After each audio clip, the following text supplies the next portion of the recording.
meron ka ng squeeze page, meron ka na rin video page, at meron ka na rin thank you page. Ang next na gagawin natin ay isi-set up na natin yung auto email follow-up system mo. So, ngayon, balik ka ulit dun sa listware mo and then mag-login ka.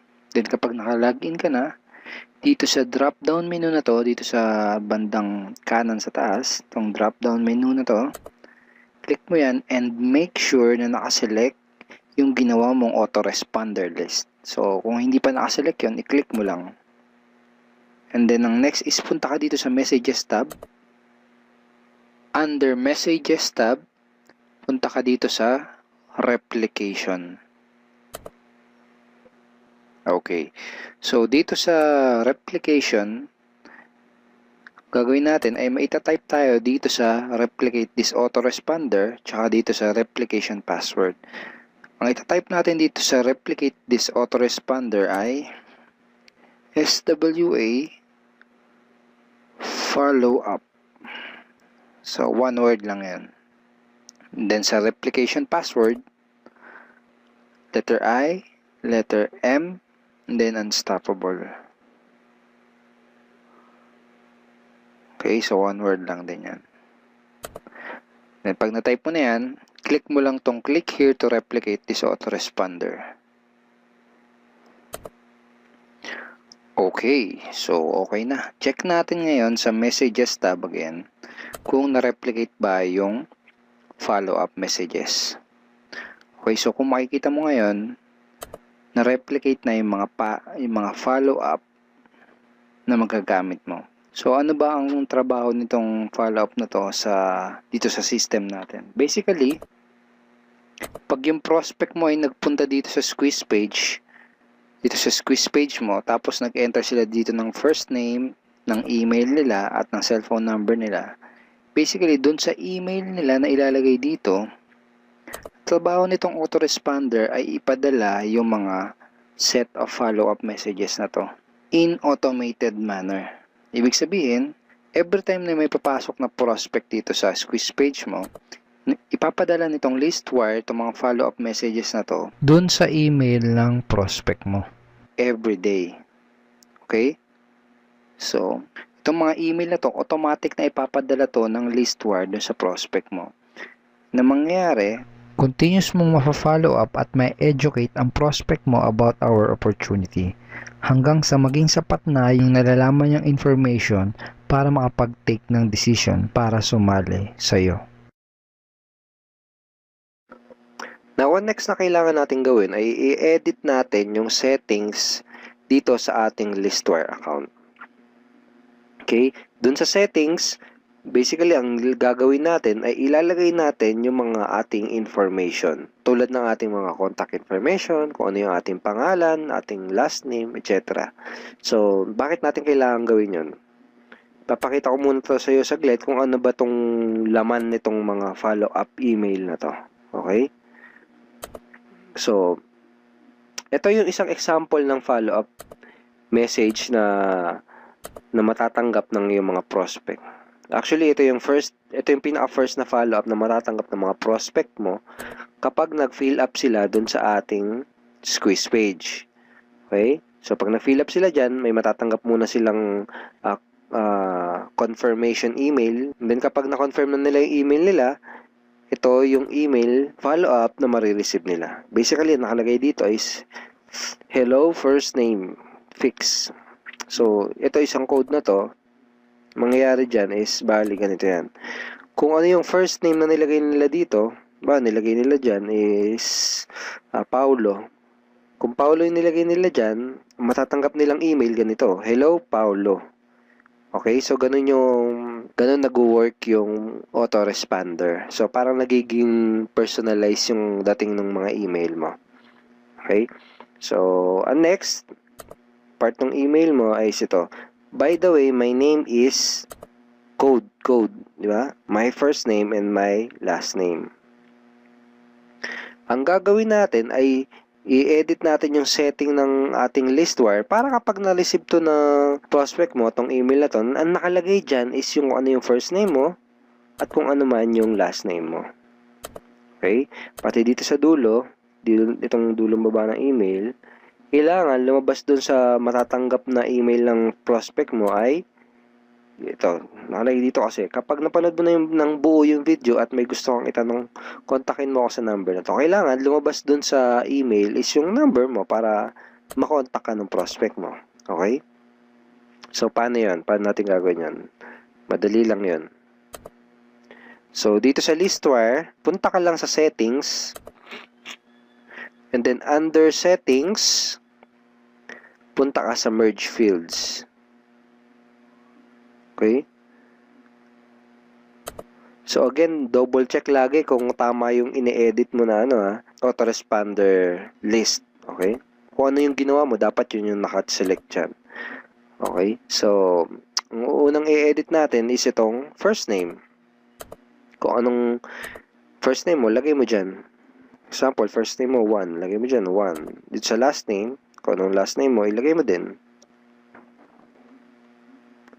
Okay, tapos, ang next na kailangan nating ilagay, i-edit, is itong my email. Kung ano yung email mo, ilagay mo din dyan. So, for example, ganyan.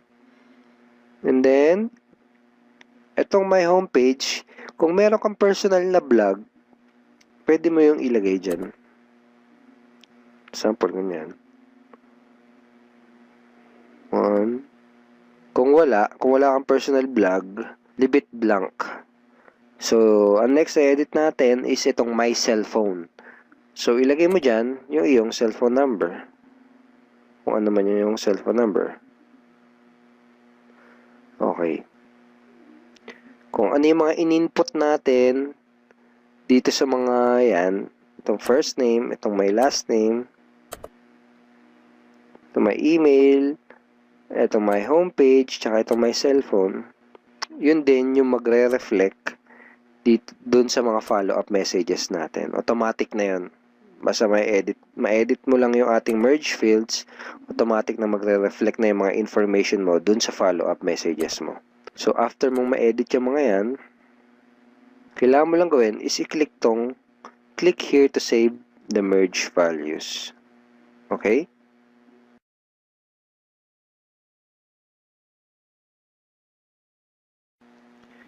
Now, ang next naman na i-edit natin ay itong mga follow-up messages mo. Okay? So, itong part na to na nagagawin mong to is medyo matrabaho ng konti lang naman. Pero one time mo lang naman isi-set up to. Okay? So, gagawin natin, basically, ang gagawin natin ngayon is ilalagay natin yung mga links ng ginawa nating video page. So, para mas madali mo maintindihan, papakita ko na lang sa'yo. So, paano ba mag-edit ng follow-up message? Unang kailangan mong gawin is i-select yung message na i-edit mo. So, for example, itong first message na i-edit mo, itong may subject line na ito na yung video na gusto mong mapanood. First name fix.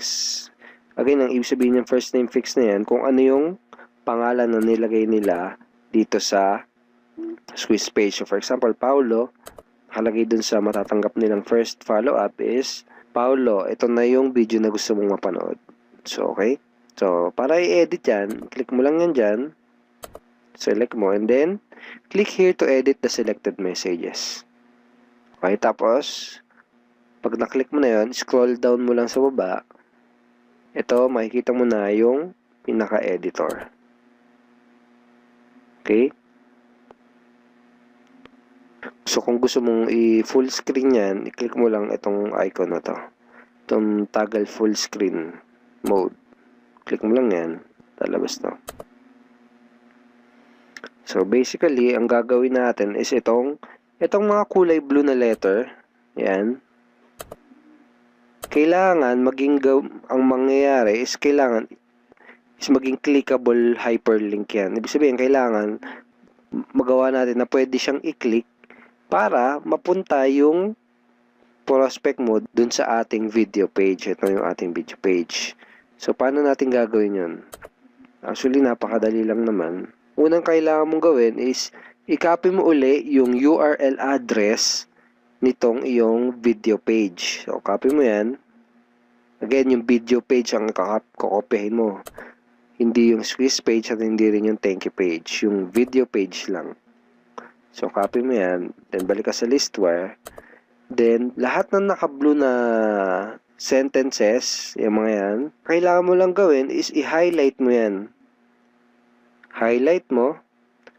Tapos, i-click mo itong kadena na to. Itong icon na kadena na nakalagay yung insert edit link. So, pag kinlik mo kasi yan, may lalabas na box. Doon natin ipapaste dito sa link URL, dito natin ipapaste yung URL address ng iyong video page. Okay? Basta paste mo lang dyan kung ano yung kinapi mo kanina. Okay, tapos, insert. Click insert. So, bali ngayon, ang mangyayari, kapag natanggap na prospect mo tong email follow-up na to, kapag kinlik niya yan, mapupunta siya doon dito sa video page para mapanood yung ating presentation. So, kung medyo nalilito-lito ka pa sa mga pinagagawa natin, okay lang yan. So, papaliwanag ko sa iyo maigi kung paano ba yung mangyayaring sequence. Okay, so, again, mag-start lahat ng marketing flow natin dito sa squeeze page, di ba? Lalagay niya yung first name niya, email niya, at cellphone number niya. Ngayon, kapag nag-opt-in na yung prospect mo dyan, kiklik niya to, then makaka-receive muna siya ng confirmation email. Kailangan niya i-confirm para mapatunayan na siya talaga yung owner ng email address. And then, kapag kinonfirm niya na yung email, maipapadala doon sa prospect mo itong first na follow-up na to. Okay? Nakalagay dyan, hello. For example, Paulo nga yung nilagay niya. Nakalagay dyan, hello Paulo. Thanks for visiting my website. Ito na yung ni-request mo na video. How to earn online. Click, di ba nakalagay? So, i-click niya yan. Doon siya mapupunta sa ating video page. Okay? Doon siya mapupunta. So, kaya kailangan nating ma-hyperlink yan. Okay? Yung ginawa natin doon, ang tawag sa proseso na yun is hyperlinking. Again, dito sa blue na to, itong additional na blue, ayan, sentence yan, i-highlight mo yan, then click mo lang ulit itong icon na to, yung kadena. Tapos, ilalabas na box, then, dito sa link URL, i-paste mo lang ulit yung URL ng video page. So, tapos, click insert.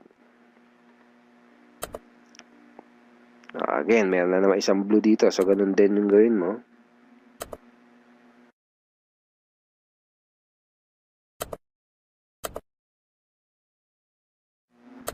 So, pag tapos na yan, pag nagawa mo na yon, simply click uli itong toggle full screen mode. And then, dito sa baba, click mo lang tong click here to save changes to this message. So, click mo lang yan, then masasave na yung ating ginawa dito sa iyong follow-up message. So, in this follow-up, meron tayong 12 email follow-up. So, hindi naman lahat yan is kailangan mo i-hyperlink. Pero you need to check kung ano yung may mga blue na nakasulat na sentences. Kasi yun yung i-hyperlink natin. Okay, so, itong second follow-up, tingnan natin kung meron. Okay, so ito. Dito sa second follow-up, nakalagay dito, click here to watch the video. Iyan yung i-hyperlink. Okay, then click insert. Okay, ang susunod, kung makikita mo dito sa second follow-up natin, may makikita kang nakasulat in red, itong sentence na to, nakalagay, tell something about yourself here. Okay, so basically, ang ilalagay natin dito ay mag-share tayo ng a little bit information about you. So, nakalagay nga dito, let me share you a little bit about me. Okay? So, bakit natin kailangan mag-share ng a little bit information about you? In network marketing kasi, people will join you if they know, like, and trust you. So, ibig sabihin, mag-join sa'yo yung mga prospect mo kapag, unang-una kapag kilala ka nila. Pangalawa, kapag nagustuhan ka nila. Pag nagustuhan nila yung personality mo. Pangatlo, kapag nagtiwala sila sa'yo. So, yun yung mga reasons kung bakit kailangan natin magpakilala or kailangan natin maglagay ng information dyan tungkol sa atin. Okay? Basically, ang mangyayari kapag nilagay natin ng ganon, pag ginawa natin yon, is makakapag-connect tayo ng mas maigi dun sa prospect. Mas makakapag-build tayo ng relationship dun sa ating mga prospect. Okay, so bigyan kita ng idea kung ano yung mga pwede mong isulat dyan. Pwede mong ilagay dyan kung ano yung background mo. Okay, kung OFW ka, ilagay mo dyan. Kung stay-at-home mom ka, ilagay mo dyan. Kung estudyante ka, kung yung employee ka. Okay? Kapag kasi nagtugma yung personality nyo and yung background mo tsaka yung background prospect mo, mas madali mo siyang mas madali mo siyang ma-attract na mag-join sa'yo at makipag-business partner sa'yo. Okay? So, ganun yun. Ganun mag-work yun. Okay? And then, pwede mo ding ilagay dyan is yung mga reasons kung bakit ka nag-join sa SWA. Yung mga reasons mo kung bakit mo ginagawa yung negosyo. Alright? Or kung paano mo unang nalaman yung about sa SWA, etc. etc. So, ganun lang. Parang nagkukwento ka lang sa bago mong, sa taong kakakilala mo pa lang. So, ganun lang siya. Hindi kailangan maging impressive. Okay? Ang kailangan lang is makapag-connect ka doon sa prospect mo. Hindi mo kailangan mag-brag dyan, kung ano ka man, kung anong na-achieve mo. Hindi yan mas importante. Tandaan mo, mas importante kung ano susulat dyan is yung kung paano ka makakapag-build ng trust doon sa iyong prospect. Kapag nagsulat ka dyan, just try to be conversational. Ibig sabihin, kung paano ka lang talaga makikipag-usap sa ibang tao kapag kausap mo sila face to face. So, ganun lang siya simple. Kahit maiksi lang, okay na yun. Okay, so pagtapos ka na dun, browse mo sa baba yung follow-up, tong second follow-up natin. And dito sa bandang baba, makikita mo dito, if you have any questions regarding this opportunity and my team, you can text or call me in this number today. So kung inedit mo ng tama yung settings mo dun sa merge fields, sa listwire, kapag natanggap ng prospect mo tong follow-up na to, automatic mapapalitan yan ng number mo. Alright? Pero ito yung gusto kong makita mo. Itong naka-blue na to, itong blue sentence na to. Again, kapag blue na sentence, kailangan natin i-hyperlink yan. Okay? Pero nakalagay dito, you can also add me on Facebook here. Diba? So, ang ilalagay natin dyan ay yung link ng iyong Facebook profile. Right? So, para kapag kinlik yan ng prospect, mapupunta siya dun sa Facebook profile mo at para ma-add ka niya or para ma-PM ka niya. Okay, so paano natin gagawin yon? Actually, madali lang. Punta ka na sa Facebook, mag-login ka. Pag nasa Facebook ka na, i-click mo lang ito or ito. Pag kinlik mo yon, mapupunta ka sa iyong Facebook profile page. Then, copy mo lang yung URL nun. So, balik ka dun sa listwire. Highlight mo. I'm sure by now, magaling ka ng mag-hyperlink. Alam mo na yan. Paste lang natin doon yung URL ng iyong Facebook profile. Then, click insert. Okay? So, ganun lang. Pag okay na, just click here to save changes to this message. Click mo lang yan para ma-save na lahat. Now, we are down dito sa last part ng ating pag-edit dito sa ating 3M system or money making machine system. Ang huling gagawin natin is i-edit natin tong thank you page mo para maging katulad nito. Okay? Dito kasi, ito actually yung aking pinaka thank you page. Dito kasi may nakalagay yung pangalan ko. Nakalagay yung a little bit story and information about myself. Andito rin yung aking mga contact information.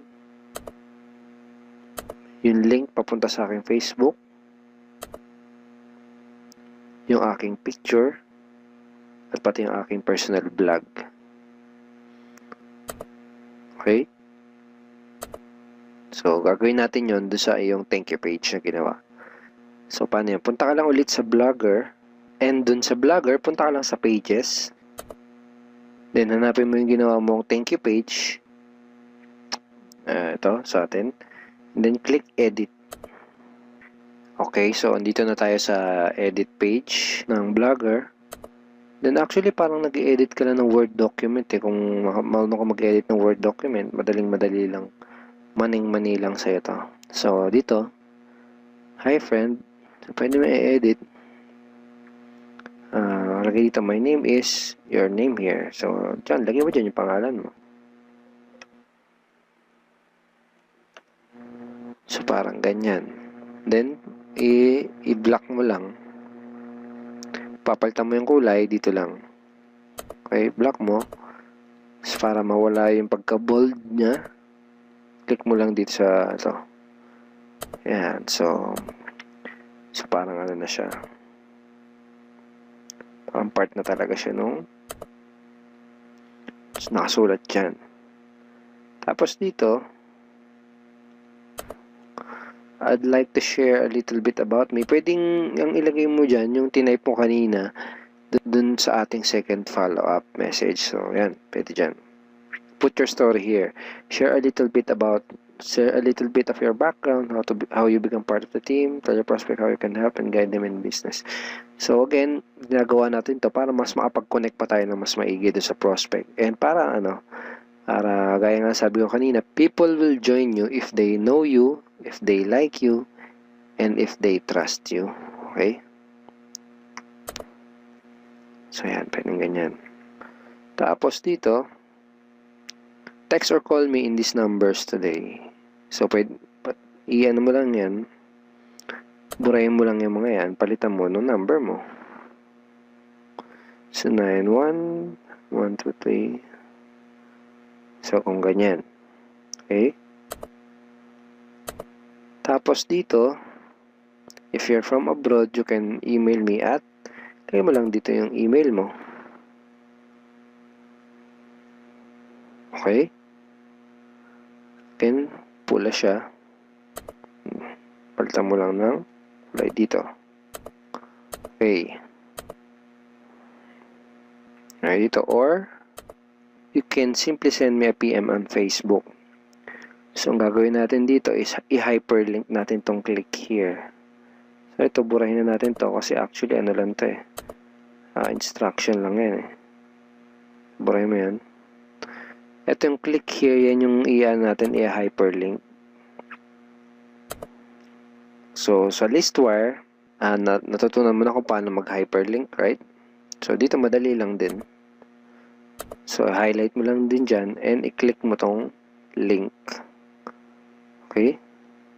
Kinlik mo yan, paste mo lang dyan yung Facebook profile URL mo. Alright? And then, dito sa baba, dito sa PS, sa parang closing part na nung thank you page mo. Again, yung number mo, lalagay mo dito. Okay, lagay mo ulit dyan. Para paulit-ulit nila makita. Tapos dito, makalagay your picture here. Pwede mo kasing ilagay dito yung picture mo. So, mas maganda na may picture ka para makita ka talaga nung iyong prospect. Okay, again, mas mapapabilis na magkaroon siya ng trust sa'yo kapag nakikita niya kung ano itsura mo. Parang ganun. Yun yung psychology behind that strategy.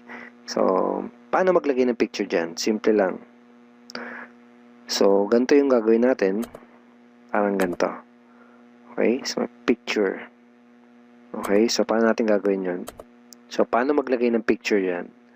So, una-una, burahin mo lang muna yan. So, pag nakaposisyon na dito yung mouse mo, click mo lang itong icon na to. Itong insert image. Click mo yan. Then, pwede ka nang mag-upload. Okay, so para ma-upload yung picture, make sure na nakaselect tong upload. And then, click mo tong choose file. And then, piliin mo yung picture mo na gusto mong i-upload. So, for example, sabihin natin ito yung picture mo. And then, kapag upload na, just click add selected. Okay, so tingnan natin kung na-upload ba. Okay, so yan. Para mapunta siya dito sa kaliwa, click mo lang yung picture. Then dito sa alignment, click mo lang itong align left. Alright, so kung medyo malaki, click mo lang yung picture. Tapos may makikita kang mga size options. So yan, piliin natin yung small.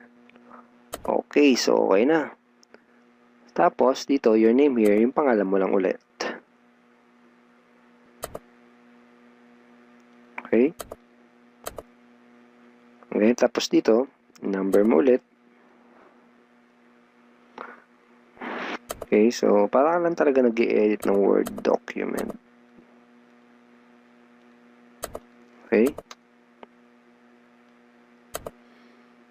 And then, pag okay na yan lahat, pag nalagay mo na lahat ng details mo, yung story mo, yung picture mo, all you need to do is click update. Tapos, i-view natin kung tama ba yung ginawa natin. Okay, so ayan, congratulations. My name is Juan de la Cruz. Ito yung number ko. Na natin, dyan, then pa. Okay, so, ayan, so, tapos na. Actually, that's it. So, congratulations. I hope by now na na-set up mo na maayos yung 3M system or yung money-making machine system.